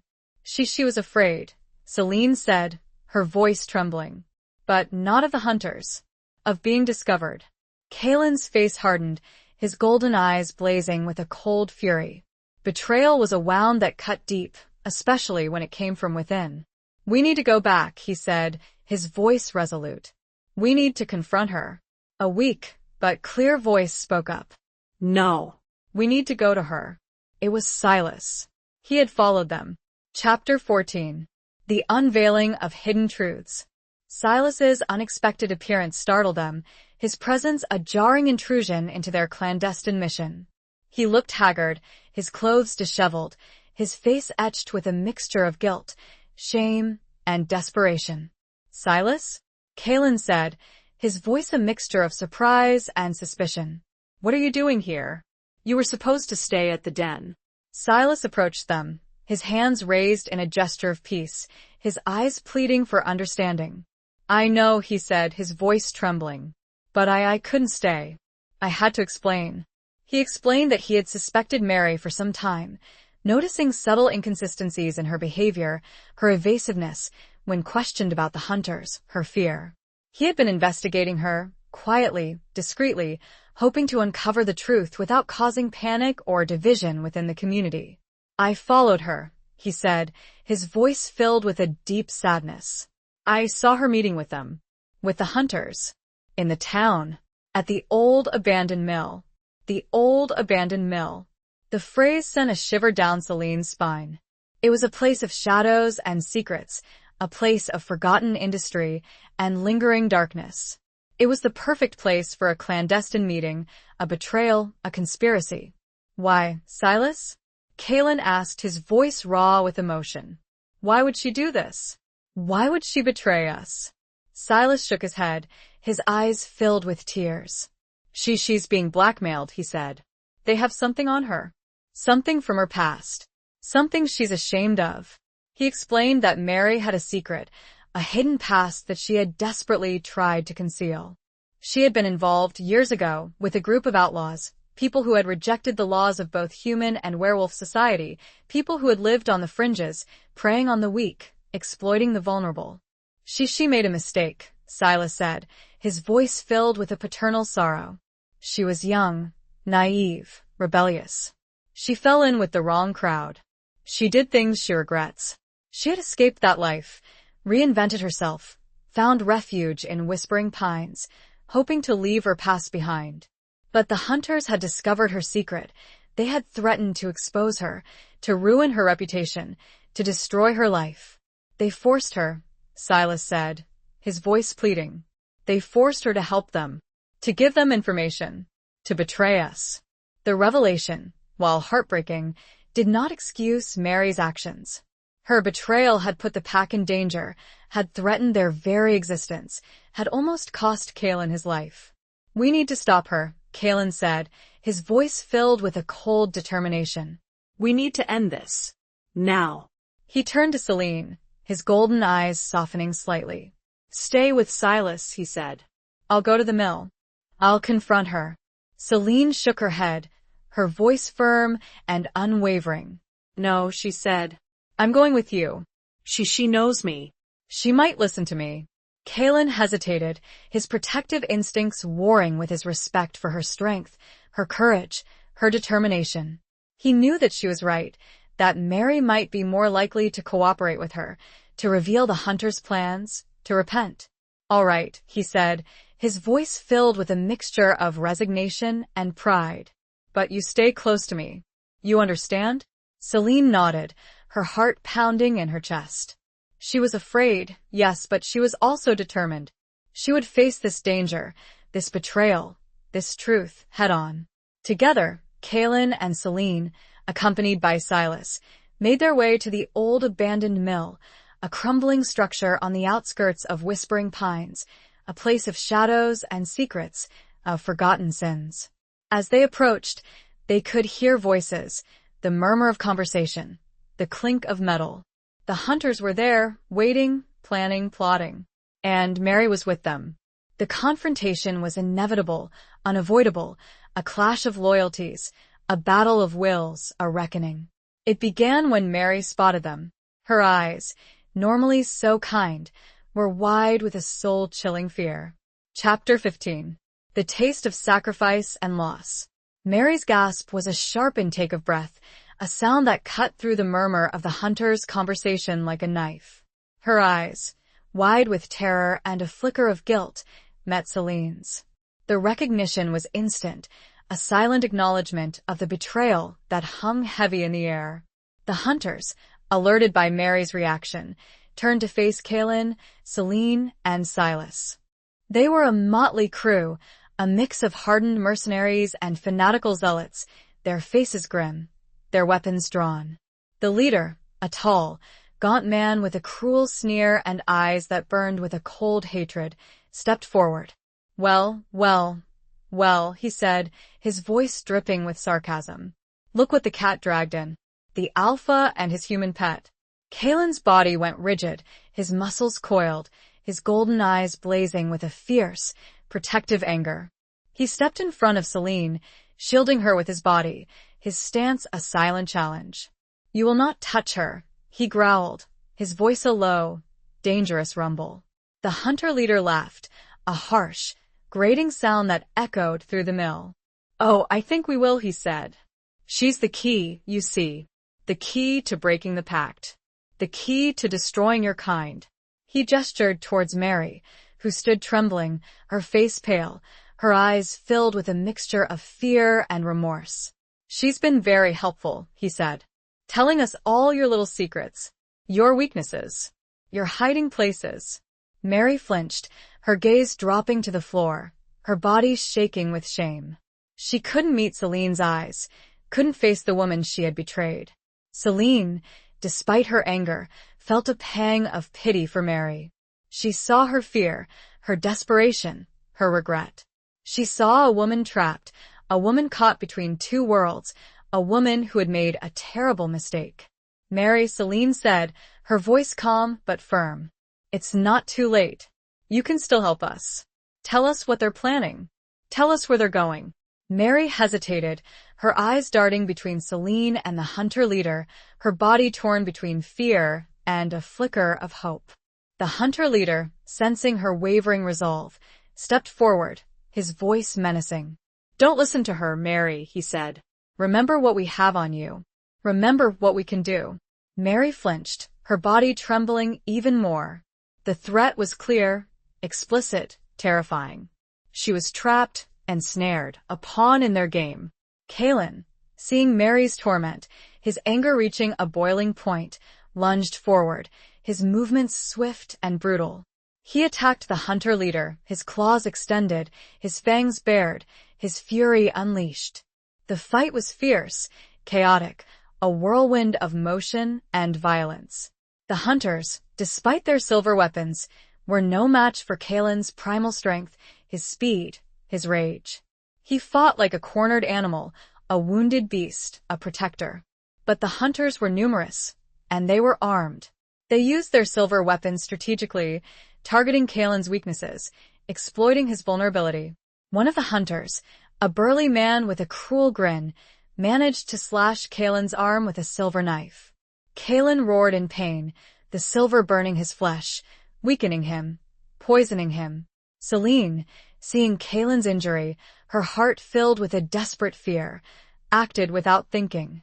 She grabbed a heavy wooden beam, dislodged from the mill's crumbling structure, and swung it at the hunter, striking him with surprising force. The hunter staggered, stunned, giving Kaylin the opportunity to finish him off. But the other hunters were closing in, their silver weapons gleaming in the dim light. Suddenly, Mary screamed. "No!" She stepped in front of Kaylin, shielding him from the hunters, her body a fragile barrier against their attack. "Don't hurt him," she cried, her voice filled with a desperate plea. "Please don't hurt him." The hunter leader, enraged by her defiance, her betrayal of him, raised his gun, aiming at Mary's heart. "You made your choice, Mary," he hissed. "Now you pay the price." He fired. The shot echoed through the mill, a deafening sound that shattered the silence, that ended a life. Mary crumpled to the ground, her body limp, her eyes staring blankly at the ceiling. She had sacrificed herself, redeemed herself, in a final act of courage. Kaylin roared, a sound of pure anguish, of grief, of rage. He attacked the hunter leader with a renewed fury, a primal force that could not be stopped. He tore him apart, limb from limb, avenging Mary's death, releasing his pent-up fury. The remaining hunters, seeing their leader's brutal demise, their courage faltering, fled the mill, disappearing into the shadows. Kalen knelt beside Mary's body, his hands trembling, his golden eyes filled with tears. He had failed to protect her, failed to save her. He had lost another friend. Celine knelt beside him, her hand resting on his shoulder, her presence a silent comfort. She, too, mourned Mary's death, her sacrifice, her redemption. Silas was sobbing openly. The victory was hollow, bitter, tinged with the taste of loss, of sacrifice, of grief. The hunt had ended, for now, but the war was far from over. The cost, however, was almost unbearable. Chapter 16. Running with the Pack. The aftermath of Mary's death hung heavy over them, a shroud of grief and guilt that clung to the air like a persistent fog. Kalen, wounded both physically and emotionally, retreated into himself, his usual stoicism amplified by the raw pain of loss. Silas, burdened by his own feelings of responsibility for Mary's fate, was inconsolable, his quiet demeanor shattered by sobs of remorse. Celine, despite her own grief, found a wellspring of strength within herself. She tended to Kalen's wounds, the silver's lingering poison still causing him pain, and offered what comfort she could to Silas, her presence a silent reassurance in the face of their shared sorrow. They returned to the den, the pack welcoming them with a mixture of relief and apprehension. The news of Mary's sacrifice, of her betrayal and ultimate redemption, spread quickly, casting a pall over the community. But it also strengthened their resolve, hardening their determination to fight, to survive, to honor her memory. The full moon, the time of Celine's transformation, was fast approaching. It was a time of both fear and anticipation, a time of inevitability. Kalen, despite his weakened state, insisted on preparing her for the change, on guiding her through the process, on protecting her. "It will be painful," he said, his voice low and filled with a concern that transcended his own suffering. "But it will also be powerful. You will become one of us. Truly." He explained the process, the stages of transformation, the physical and emotional changes she would experience. He spoke of the heightened senses, the increased strength, the connection to the moon, to the earth, to the pack. "You will feel wild," he said, his golden eyes searching hers. "Untamed. Free. But you will also feel connected. To me. To the pack. To your true self." Celine listened, her heart pounding in her chest. She was afraid, yes, but she was also excited. She was ready to embrace her destiny, to accept her heritage, to become a werewolf. On the night of the full moon, they gathered at the Heart Tree, the ancient oak that stood at the center of the pack's territory, the place where the veil between worlds was thinnest. The air hummed with a palpable energy, a sense of ancient power, a promise of transformation. The members of the pack surrounded Celine, their presence a silent support, their eyes filled with a mixture of hope and awe. They chanted, their voices low and resonant, the words ancient and unfamiliar, a language of the soul, a language of the earth, a language of the moon. Kalen stood beside Celine, his hand resting on her shoulder, his touch a grounding force, a reassurance in the face of the unknown. He was weak, still recovering from his injuries, but his presence was strong, his spirit unwavering, his love a beacon in the darkness. As the moon reached its zenith, bathing the clearing in a silvery light, Celine felt the change begin. It started as a tingling sensation, a warmth that spread through her body, a quickening of her pulse. Then the pain came. It was intense, overwhelming, a tearing, ripping sensation that made her cry out. Her bones shifted, her muscles contorted, her skin stretched, her form began to change. Kalen held her, his grip firm but gentle, his voice a soothing murmur in her ear. "Breathe," he said. "Let it happen. Embrace it. You are becoming." Celine clung to him, her body racked with pain, her mind reeling with the intensity of the transformation. She felt her senses heighten, her awareness expand, her connection to the moon, to the earth, to the pack, deepen. She saw the world through new eyes, smelled the forest with a newfound acuity, heard the whispers of the wind, the rustling of leaves, the beating of hearts.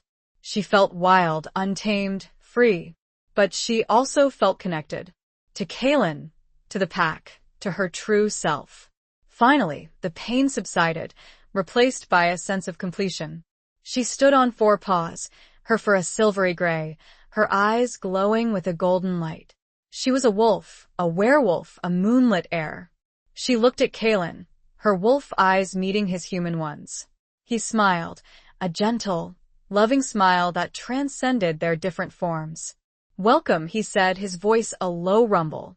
"Welcome home." He shifted then, his own transformation swift and graceful, his form changing from human to wolf, his fur a dark, rich brown, his eyes the same golden hue as hers. He nuzzled her, his wolf body warm and comforting against hers. They stood together, two wolves, two lovers, two souls, bound by the pact, by the moon, by love. Then they ran.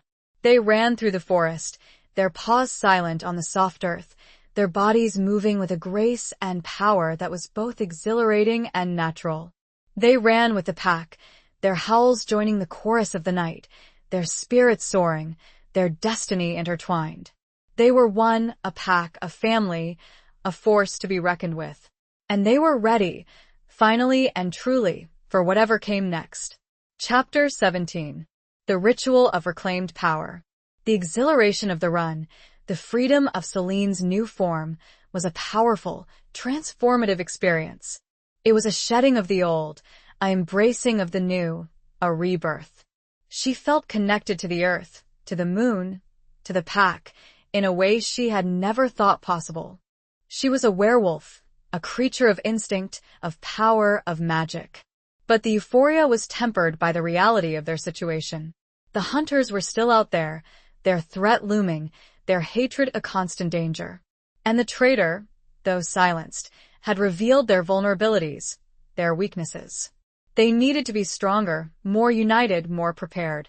Kaylin, sensing the need for a deeper connection, a strengthening of their bonds, decided to perform an ancient ritual, a ritual of reclaimed power, a ritual that would connect them to the ancient ones, to the source of their strength, to their heritage. "It is a ritual that has not been performed in generations," he explained to Celine, his voice filled with reverence. "It is dangerous, but it is also necessary. We need to reclaim our power. We need to remember who we are." The ritual was to be performed at a sacred site, a hidden glade deep within the forest, a place where the veil between worlds was at its thinnest, a place where the energy of the earth converged, a place where magic thrived. The preparations were elaborate, meticulous, steeped in ancient tradition. They gathered herbs and crystals, they prepared offerings of food and wine, they cleansed themselves, both physically and spiritually. The members of the pack, their wolf forms shimmering in the moonlight, surrounded the glade, their presence a protective barrier, their eyes glowing with a fierce loyalty. They chanted, their voices low and resonant, the words ancient and unfamiliar, a language of the soul, a language of the earth, a language of the moon. Kaylin, his human form restored, stood at the center of the glade, facing Celine, his eyes filled with a mixture of love and determination. He wore a ceremonial robe, adorned with ancient symbols, his hands holding a carved wooden staff, topped with a glowing crystal. Celine, also in her human form, stood opposite him, her body trembling with a mixture of fear and anticipation. She wore a simple white dress, her hair unbound, her feet bare, her heart open. Kaylin began the ritual, his voice rising in a powerful invocation, calling upon the ancient ones, the spirits of their ancestors, the guardians of their heritage. He spoke of their struggles, their losses, their hopes. He asked for their guidance, their strength, their blessing. The air around them shimmered, the light seemed to bend and twist, the temperature dropped, The presence of the Ancient Ones became palpable. Celine felt a surge of energy, a connection to something vast and powerful, something that transcended time and space. She saw fleeting images, visions of ancient wolves, of powerful shifters, of battles fought and won, of sacrifices made and burdens carried. Kaelin raised the staff, the crystal at its top glowing with an intense, otherworldly light. He chanted, his voice resonating with the power of the Ancient Ones, his words echoing through the glade, through the forest, through time. He then turned to Celine, his golden eyes locking onto hers. "Celine," he said, his voice filled with a profound solemnity. "Are you ready to reclaim your power? Are you ready to embrace your destiny?"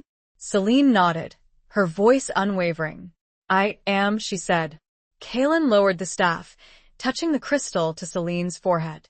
A surge of energy, raw and powerful, flowed through her, filling her with a sense of completeness. She felt her connection to the Ancient Ones deepen, her understanding of her heritage expand, her power grow. She felt the ancient knowledge flood her mind, the wisdom of generations, the secrets of the werewolves, the magic of the moon. She saw the future, a glimpse of what was to come, a vision of battles yet to be fought, of sacrifices yet to be made, of triumph and loss. She saw the hunters, their faces twisted with hatred, their weapons gleaming with silver. She saw the pack, fighting bravely, fiercely, protecting their own.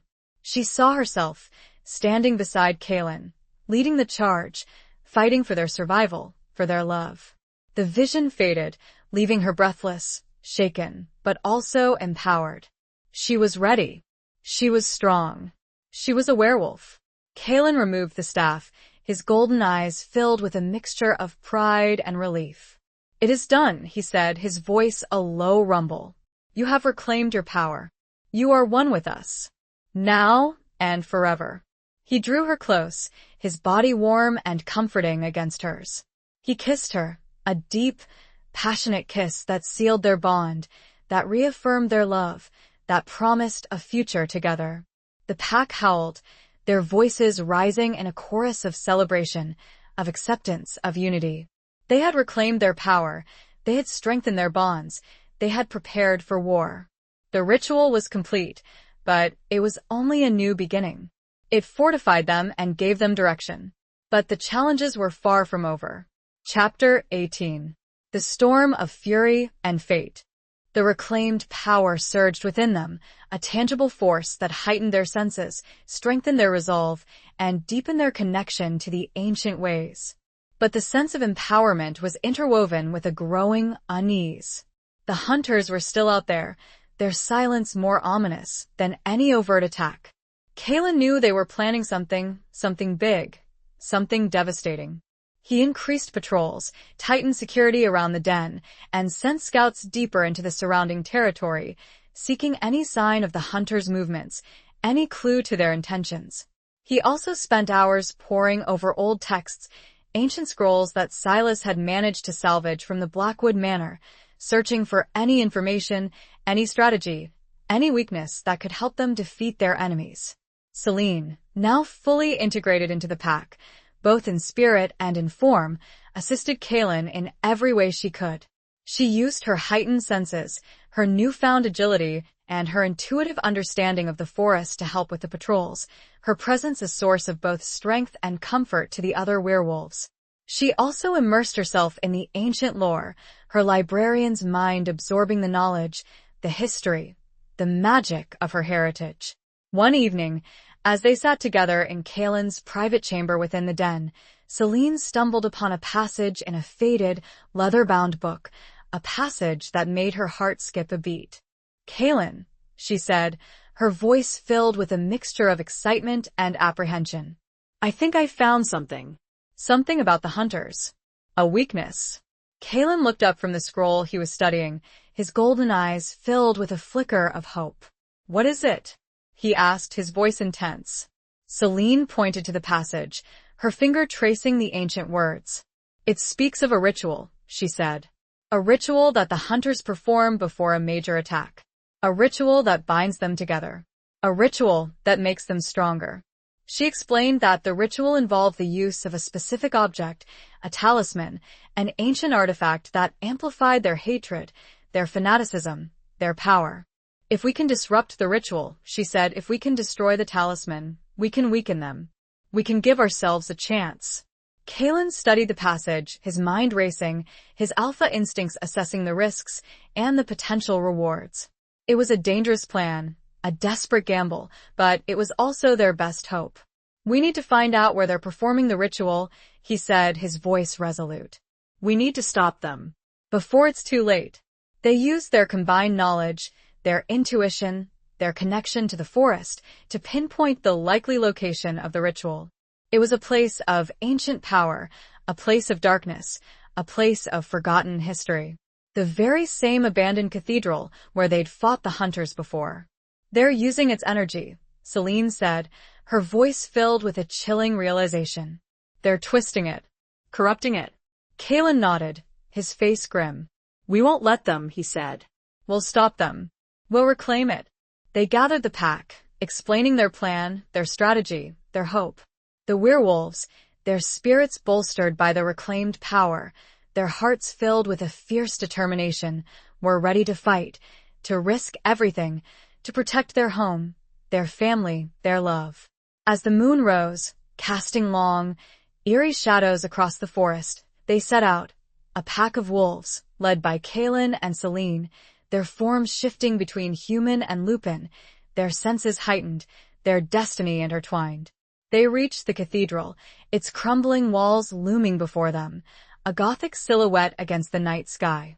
The air was thick with a palpable energy, a sense of darkness, of corruption. They could hear the chanting, the rhythmic, guttural sounds of the hunters' ritual, echoing through the ruined building. They were inside, preparing for their attack, strengthening their bonds, fueling their hatred. Kalen and Celine led the charge, their pack following close behind, their hearts pounding in their chests, their claws extended, their fangs bared. They burst into the cathedral, a whirlwind of fury and determination, their howls shattering the silence, their presence a challenge, a threat. The hunters, surprised by the sudden attack, their ritual disrupted, their focus shattered, reacted with a mixture of fear and rage. The battle was joined, a chaotic, brutal clash of werewolves and humans, of ancient magic and modern weaponry, of love and hate. It raged throughout the cathedral. The storm of fury and fate had broken. It was now a desperate fight for everything. Chapter 19. A love worth dying for. The cathedral became a maelstrom of chaos, a battleground where ancient forces clashed with modern hatred. The air was thick with the scent of blood, sweat, and silver, the sounds of growls, snarls, screams, and gunfire echoing through the crumbling structure. Kalen and Celine fought side by side, their movements synchronized, their instincts intertwined, their love a shield against the darkness. They were a force of nature, a whirlwind of fury and grace, their combined strength overwhelming their enemies. The pack fought with a ferocity born of desperation and loyalty, their claws and fangs tearing through the hunters' ranks, their howls a defiant roar against the encroaching threat. They were protecting their home, their family, their future. But the hunters were numerous, and they were armed with silver. They fought with a fanatical zeal, driven by their twisted beliefs, their hatred of the werewolves, their desire for destruction.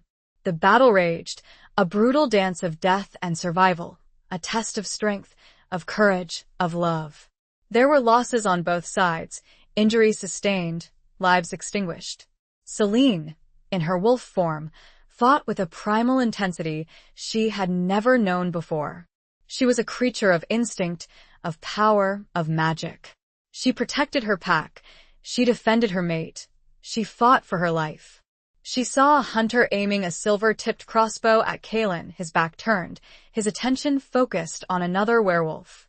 Without thinking, without hesitating, she lunged, intercepting the bolt, taking the hit meant for him. The silver pierced her flesh, burning her, weakening her, poisoning her. She cried out in pain, a sharp, agonizing yelp that cut through the din of the battle. Kalen turned, his golden eyes widening in horror as he saw Celine fall, the crossbow bolt protruding from her side. He roared, a sound of pure anguish, of grief, of rage. He attacked the hunter with a savage fury, tearing him apart with his claws and fangs, avenging Celine's injury, releasing his pent-up fury. He then rushed to Celine's side, his wolf form shifting back to human, his hands trembling as he gently cradled her wounded body. "Celine," he cried, his voice choked with emotion.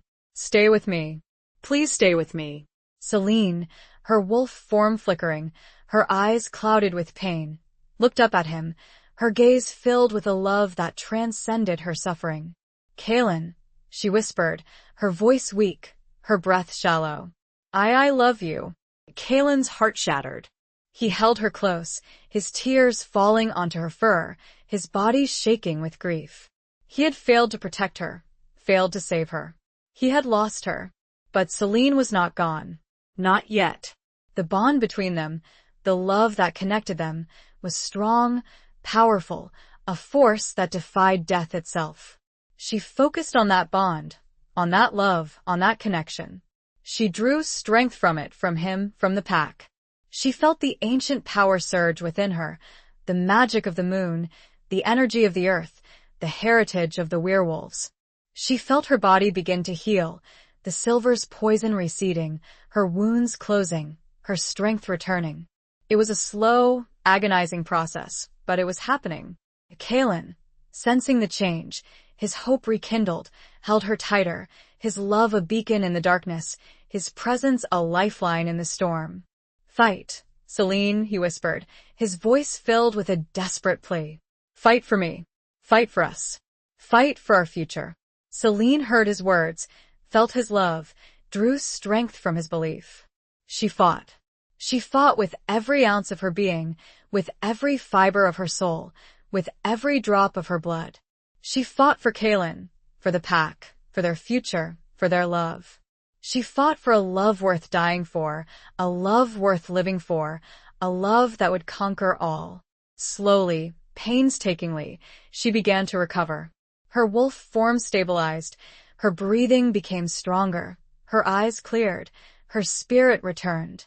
She looked up at Kalen, her gaze filled with a love that was stronger than ever, a love that had been tested by fire, a love that had triumphed.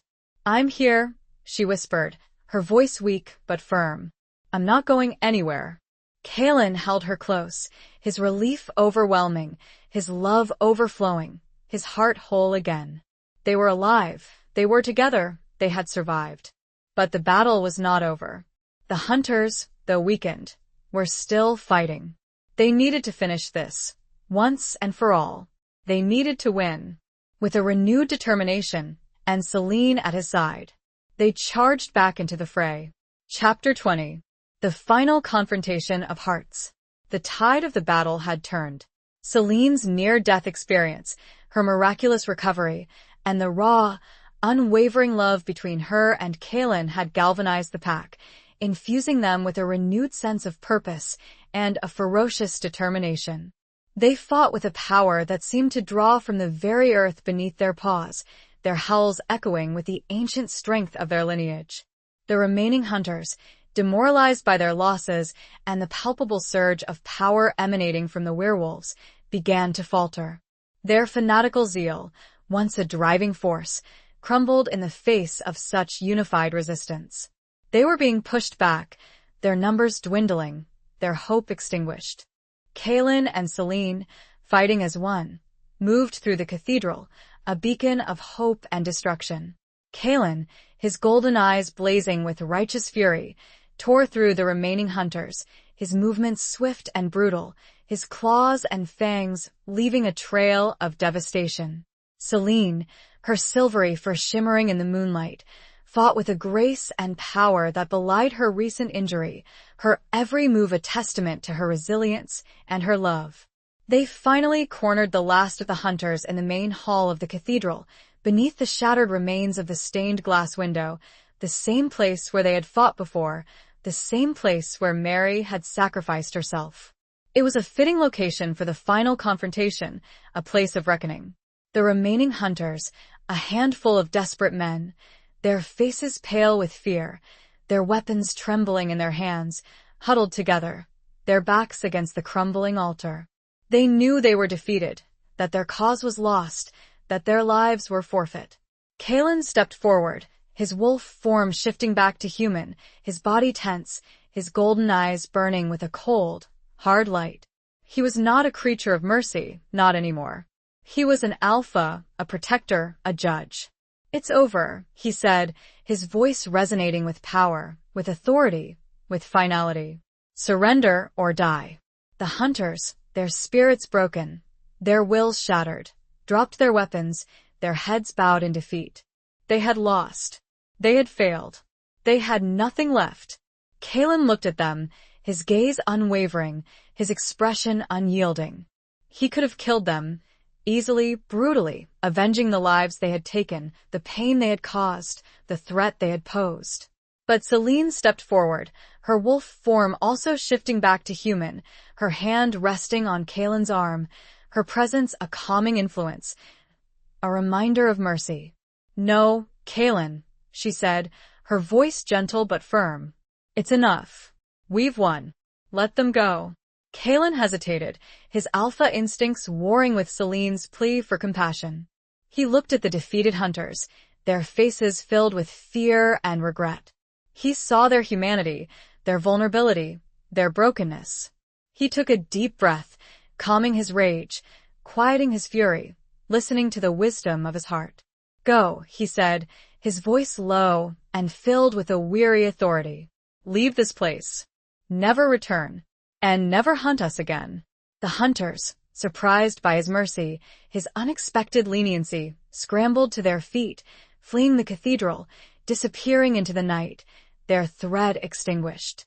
Kalen and Celine stood together, alone in the silence of the cathedral, the battle won, the danger past, the future uncertain. They were exhausted, battered, bruised, but they were alive. They were together. They had prevailed. Kalen turned to Celine, his golden eyes filled with a love that transcended words, a love that had been tested by fire, a love that had endured. He drew her close, his body warm and comforting against hers. He kissed her, a deep, passionate kiss that sealed their bond, that reaffirmed their commitment, that promised a lifetime together. "We did it," he whispered, his voice hoarse with emotion. "We won." Celine nodded, her tears mingling with his, her heart overflowing with love, with gratitude, with hope. "Yes," she said, her voice filled with a quiet strength. "We did. Together." They stood there, embraced in the moonlight filtering through the shattered window.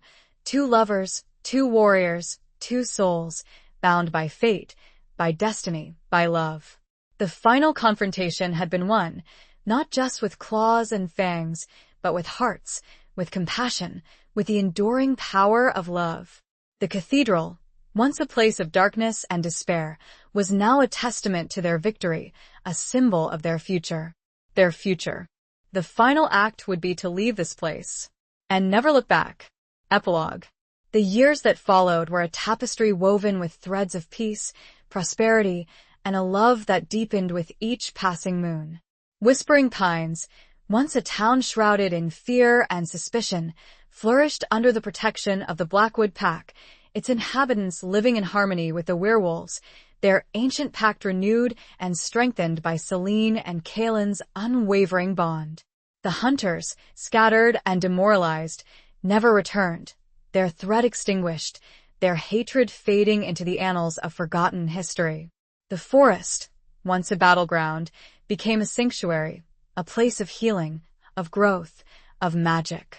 Celine, fully embracing her werewolf nature, became a vital part of the pack, her wisdom, her compassion, and her fierce loyalty earning her the respect and love of all. She used her knowledge, gleaned from both her human life and her newfound heritage, to bridge the gap between the two worlds, fostering understanding, cooperation, and mutual respect.